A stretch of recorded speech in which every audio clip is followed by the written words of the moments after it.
ለሻቢያ ከመገረድ ለብልጽግና በንበረከክ እመርጣለሁ ስትል የቀድሞ የፌዴሬሽን ምክር ቤት አፈ ጉባኤ ኬሪያ ኢብራሂም ቃለ መጠይቅ አድርጋለች። ይህንን መረጃ ይዘናል እናከፍላችኋለን። የወልቃይት ጠገዴ አማራ ማንነትና ወሰን አስመላሽ ኮሚቴ ሰብሳቢው ኮሎኔል ደመቀ ዘውዱ በወልቃይት ጉዳይ ህጋዊ ልባት ለሚገኝለት ዛሬም ትግል ላይ ነን ብለዋል።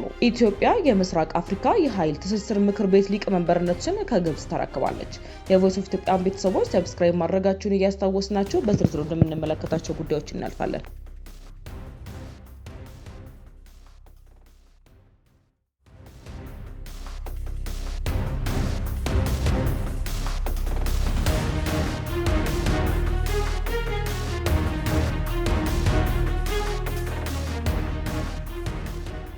አሁንም ትግል ላይ ነን ኮሎኔል ደመቀ ዘውዱ። የወልቃይት ጠገዴ አማራ ማንነትና ወሰን አስመላሽ ኮሚቴ ሰብሳቢ ኮሎኔል ደመቀ ዘውዱ በወልቃይት ጉዳይ ህጋዊ ልባት ለሚገኝለት ዛሬም ትግል ላይ ነን ብለዋል።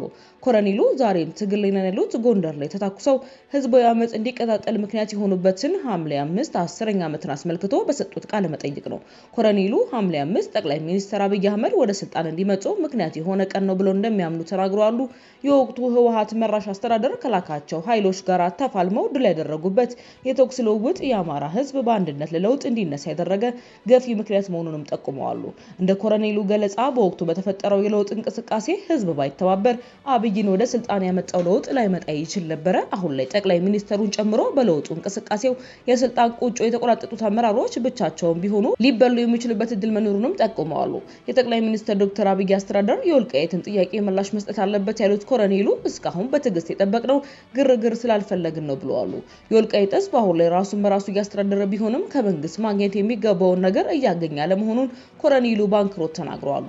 ኮሎኔሉ ከመንግስት ማግኘት ያለብንን ነገር አላገኘንም፣ እውቅና አላገኘንም፣ ይህ እውነት ነው ብለዋል። አክለውም አሁንም እየታገልን ነው በማለት የወልቃይት ጉዳይ ያልተቋጨ ጉዳይ መሆኑን ተናግረዋል። መሬታችንን አስመልሰን ወሰን አስከብረን ያሉት ኮሎኔሉ ነገር ግን ህጋዊ እውቅና ያስፈልገናል ብለዋል። ጉዳዩ በህጋዊ መንገድ ልባት ማግኘት ያለበት ነው ያሉት ኮሎኔሉ እኛ የጀመርነው በህግ ነው፣ ስለዚህ በህግ እንደጀመርነው በህግ መልስ ማግኘት አለብን ብለዋል። ጠቅላይ ሚኒስትር ዶክተር አብይ አህመድን አስተዳደር ጉዳዩን ዳግም ወደ ጦርነት በማያስገባ ሁኔታ ምላሽ መስጠት እንዳለበትም አሳስበዋል። የዶክተር አብይ አስተዳደር ለወልቃይት ህዝብ ጥያቄ ህጋዊ ምላሽ እንደሚሰጥም እምነት እንዳላቸውም ጠቁመዋል። ተስፋቸውን ሲገልጹም እስካሁን እኛ በትዕግስት ስለመጣን በምክንያት እየታገልን ስላለን ወደ ግርግር መግባት አልፈለግንም ብለዋል። መንግስት እስካሁን ጥያቄውን ለመመለስ የቸገረው ነገር ይኖራል ያሉት ኮሎኔሉ በዚህም በዚያም አለ በዚሁ የህዝቡ ጥያቄ በእርግጠኝነት ይመለሳል ብለዋል። ኮሎኔሉ የለውጥ መንግስትን ያሉት የአብይ አስተዳደር እንዲጸና የበኩላቸው ሚና እየተወጡ መሆኑንም ገልጸው ይህንን በማድረጋችን ብዙዎች ሲተቹን እንሰማን ያሉ ሲሆን አንዳንዶቹ ባለአዋቂነት፣ ሌላኛው ደግሞ በወልቃይት ሌላ ላይ ችግር ለማምጣት ተልዕኮ ያለው ነው ብለዋል። አንዳንዶቹ ባለአዋቂነት፣ ሌላቸው ደግሞ በወልቃይት ላይ ሌላ ችግር ለማምጣት ተልዕኮ ያለው ነው ብለዋል። ለሻቢያ ከመገረድ ለብልጽግና በንበረከክ እመርጣለሁ የቀድሞ ፌዴሬሽን ምክር ቤት አፈ ጉባኤ ኬሪያ ኢብራሂም ቃለ መጠይቅ ነው። ከህወሓት ጋር ተደርጎ ለሻቢያ ከመገረድ በብልጽግና አንገት መድፋት ይሻለኛል ብለዋል። ኬሪያ ከፋኖ ቲቪ ጋር ባደረጉት ቃለ ትግራይን በበላይ የተቆጣጠሩትን እነ ዶክተር ደብረጽዮንን የትግራይ ህዝብን ለሻቢያ አሳልፈው በመስጠት ወንጅለዋል። ኬሪያ የቀድሞ ድርጅታቸው ህወሓት ትግራይን ለማጥፋት ይመኛል ያሉት ሻቢያ ተላላኪ ሆኖ እየተገረደ ነው ብለዋል።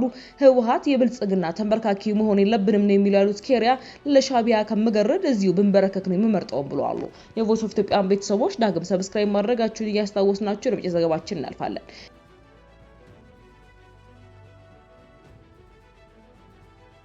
ኢትዮጵያ የምስራቅ አፍሪካን የኃይል ትስስር ምክር ቤት ሊቀመንበርነትን ከግብጽ ተረክባለች። በአዲስ አበባ በተካሄደው 22ኛው የምስራቅ አፍሪካ የኃይል ትስስር የሚኒስትሮች ምክር ቤት መጠናቀቁን ተከትሎ ኢትዮጵያ የተቋሙን ሊቀመንበርነት መንበር ከግብጽ በይፋ ተረክባለች። ይህን የስልጣን ሽግግር ቀጠናዊ የኤሌክትሪክ ገበያን ለመገንባት በሚደረገው ጥረት ላይ ከፍተኛ ፋይዳ እንዳለውም ተገልጿል።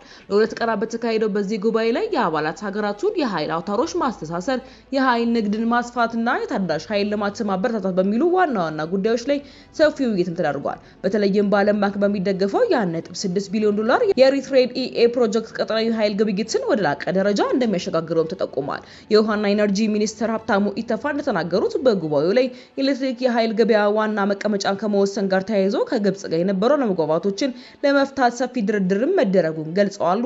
ሚኒስተሩ ልዩነቶችን የአባል ሀገራቱን አንድነት እንዳይከፋፈሉ የህግ ማዕቀፎችን ማጠናከርና በጋራ መግባባት ላይ መድረስ ወሳኝ መሆኑን አሳስበዋል። ኢትዮጵያ በአዲሱ በአዲሱ የሊቀመንበርነት ዘመኗ ካላት የኃይል ትርፍ በመነሳት እንደ ኬንያ፣ ሱዳንና ጅቡቲ ካሉ የጎረቤት ሀገራት ጋር የጀመረችውን የኮሪደር ትስስር ይበልጥ ለማጠናከር የቀጠናውን የኃይል ደህንነት ለማረጋገጥም በቁርጠኝነት እንደምትሰራም አሳውቃለች። በዚህም ኢትዮጵያ የምስራቅ አፍሪካ የኃይል ትስስር ምክር ቤት ሊቀመንበርነትን ከግብጽ ተረክባለች። የቮይስ ኦፍ ኢትዮጵያ ቤተሰቦች ዳግም ሰብስክራይብ ማድረጋችሁን እያስታወስናችሁ በሌላ አዲስ ወቅታዊ መረጃዎች ዳግም እስክንገናኝ ድረስ በደህና ቆዩ።